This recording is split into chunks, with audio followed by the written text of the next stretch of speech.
अगर आप सोच रहे हो कि तख्ता पलट हो जाए और चीज़ें नेपाल जैसी यहाँ पे भी फ्रीडम मिल जाए, मोदी जी जैसे, तो आप महामूर्ख हो, गारंटी लगा लो। ये जितने भी चीज़ें की जाती हैं कि अब इन्फ्लुएंस करके की जाती हैं, वो विपक्षी पार्टी या अनकॉम्प्रिहेंसिव डीप स्टेट, आप मानिए या ना मानिए। जैसे अभी इस समय गवर्नमेंट क्या कर रही है, मतलब ये गवर्नमेंट के अगेंस्ट में जितनी भी पार्टियां हैं, वो क्या कर रही हैं, वो एक एक करके हर चीज से भरोसा उठा रही हैं। ना आपको पुलिस पे भरोसा होने देती हैं, ना आपको आर्मी पे भरोसा होने देती हैं, ना यहाँ के संविधान द्वारा चुनी गई या चुनाव आयोग पे भरोसा होने देती हैं, ना आपको ये इसके प्रधानमंत्री पे, गृह मंत्री पे, ना इनके काम पे, कुछ डेवलपमेंट पे आपको भरोसा होने देते हैं। ये चीज़ें क्या है? ये धीरे-धीरे आपको आपके इंस्टीट्यूशन से, आपके जो ना आपकी पढ़ाई से, ये आपके इंस्टीट्यूशन से, यहाँ के लोग जो काम कर रहे हैं, संवैधानिक पद पे जो लोग काम कर रहे हैं, इनसे आपका धीरे-धीरे भरोसा हटा रहे हैं। और यही भरोसा धीरे-धीरे टूटते-टूटते एक दिन पूरी तरह से खत्म हो जाएगा। और खत्म हो जाएगा तो वही नेपाल, बांग्लादेश, अफ़गानिस्तान और पाकिस्तान की तरह यहाँ श्रीलंका की तरह यहाँ पे भी होने के चांसेस रहेंगे। ये सब एक तरीका है। आप मानिए या ना मानिए, आप एक 2021 में देखिए, 2021 में पहले सबसे पहले में म्यांमार में सत्ता पलट हुई, फिर उसके बाद अफ़गानिस्तान में तालिबान ने पूरा कब्जा कर लिया, श्रीलंका में, फिर बांग्लादेश में, अब नेपाल में। ये डीप स्टेट जहाँ-जहाँ चाहता है वहाँ-वहाँ पे ये सब। और एक चीज़, एक पैटर्न और देखने की कोशिश करो, ये श्रीलंका, अफ़गानिस्तान या म्यांमार, ये सब चाइना के नज़दीक जा रहे थे।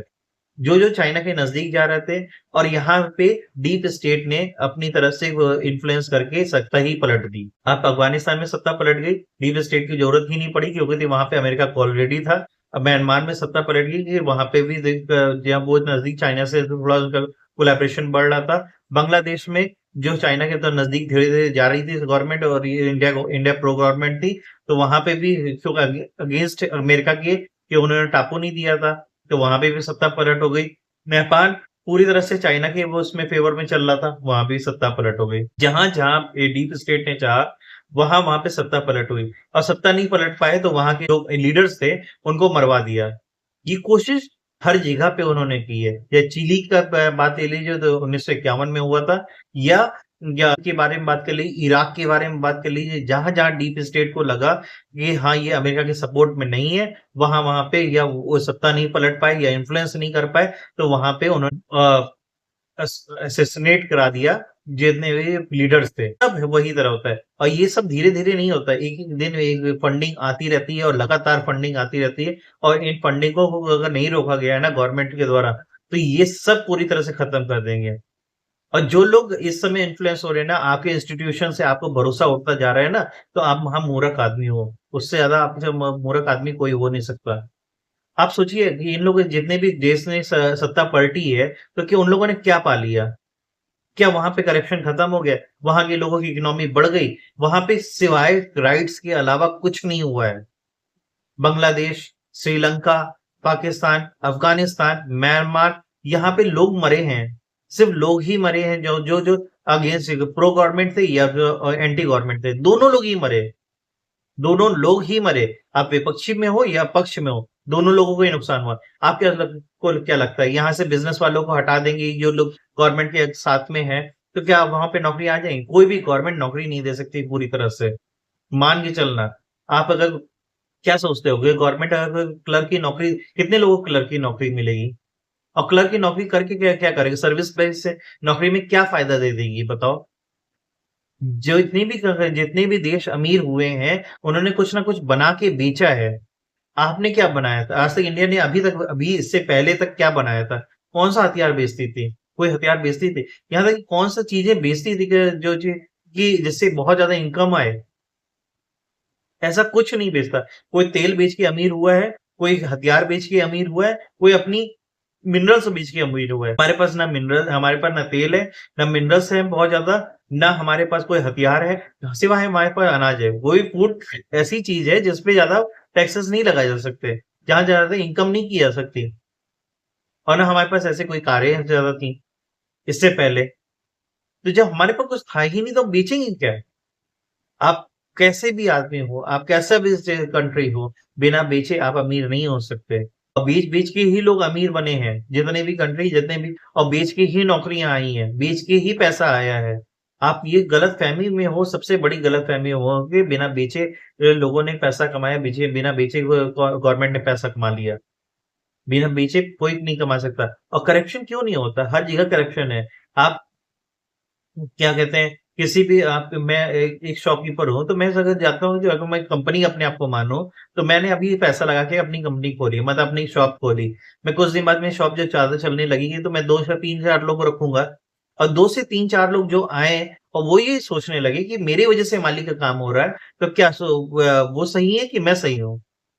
शायद वो अपनी जगह पे सही होंगे कि हाँ, उनके रहते ही मालिक का काम हो रहा है। लेकिन मालिक ने जो इनिशियल स्टेज से उठाई थी, जो प्रॉब्लम उठाई थी, जो अपने घर के पैसे या अपने आप को लोन गिरवी रख दिया था, तब वो कहाँ गया था? उसके बारे में कोई बात नहीं करता। लेकिन हाँ, मालिक अभी पैसा ज़्यादा कमा रहा है, ये लोगों को ज़्यादा चीज़ें दिख रही हैं। आप सोच के देखना किस तरह से हमारा मैनिपुलेट किया जाता है, हमें हर चीज़ से भड़काया जाता है। हमारे पॉलिटिशियन पे तो भड़काना ये लाज़िम की बात है कि हाँ, वो पॉलिटिशियन जो करप्ट होते हैं। पॉलिटिशियन हर तरह का करप्ट होता है। आप जो उसको यहाँ सत्ता पलट के दोबारा जिसको लेके आओ, वो भी करप्ट निकलेगा। कुछ दिन तक नहीं कमाएगा, लेकिन बाद में फिर वो भी कमाना चालू कर ऐसा नहीं कि नहीं पलटेगा, नहीं वो चीज़ें वो करप्शन से दूर हो जाएगा। अगर आपको लगता है करप्शन से दूर हो जाएगा तो इससे पहले जितने भी कंट्री में हुआ है, वहाँ सब जगह देख सकते हो। सब जगह पे प्रॉब्लम आई है या मोनार्की या जैसा आ गया है या डेमोक्रेसी का पतन हो चुका है या क्या उसे खत्म करके रख दिया जाता है यार। और आपको लगता है कि हाँ, यहाँ पे नेपाल जैसा और भूटान जैसा और आपको लगता है कि नेपाल जो है बांग्लादेश और श्रीलंका जैसा यहाँ पे इंडिया का भी होने वाला है। क्यों?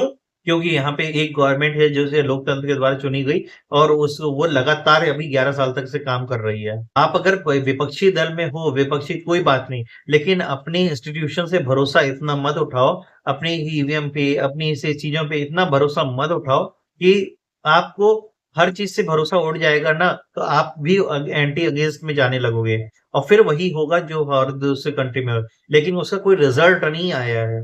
कोई भी रिजल्ट किसी ने नहीं निकाल पाया, ना कोई कंट्री निकाल पाई है अभी तक। सत्ता पलट गई, लेकिन उसके बाद जो आए, उन्होंने भी कोई अच्छे काम नहीं किए या वहाँ के लोगों की इकोनॉमी अभी बढ़ नहीं गई। टूरिज्म से कमाई हुई इकोनॉमी थी श्रीलंका, खत्म होके रह गई। नेपाल में जो राइट्स हो रहे हैं कि क्या वहाँ पे टूरिज्म अभी जाएगा 2-3 साल, 4 साल? जो लोगों की वहाँ पे से सेल्स पा रहे हैं या जो लोग थे, जिनकी थोड़ी बहुत इनकम होती थी, क्या वो लोग की इनकम होगी? जिन लोगों का टूरिज़्म से घर चल रहा था, जिनके भी जितने भी थे होटल थे या जितने भी जो वहाँ पे लॉज थे, क्या उन लोगों की पैसे इनकम आएगी? रोटी खाने के पैसे नहीं रह जाएँगे। अफ़गानिस्तान में देख सकते हो, ऑलरेडी वहाँ पे बांग्लादेश में देख सकते हो, सब जगह पे रोटी की प्रॉब्लम है। तो आप क्या चाहते हो? इंडिया भी वैसे ही हो जाए? ऐसी ही स्थिति चाहते हैं आप भी? अगर आप ही ऐसे चाहते हो, तो बेस्ट ऑफ लक, आप कोशिश कर लो और फिर आप भी खत्म हो जाना, हम लोग भी खत्म हो जाएँगे। क्योंकि इतना ज़हर भर जाएगा, कि वो विपक्षी दल इतना ज़हर भर रहा है, कि इसको आप मानो या ना मानो, इनको इतना फंडिंग मिल रहा है कि हमको मैनिपुलेट कर सकते हैं। प्रेज़ेंट गवर्नमेंट मैं मानता हूँ कि प्रेज़ेंट गवर्नमेंट भी करप्शन से भरी होगी। लेकिन उतनी करप्शन से नहीं भरे, उस राइट से तो बचे रहे ना, बहुत बड़े ज्वालामुखी को फटने से बचा कुकर में अगर बहुत ज़्यादा प्रेशर बन गया हो ना, तो गैस बंद कर देनी चाहिए। पड़े पड़े रहने दो, थोड़ा ठंडा हो जाए, उसके बाद चेंज कर देना। लेकिन सडन चेंज करने की कोशिश करोगे, कुकर फट जाएगा और फटेगा तो बहुत दिक्कत होगी।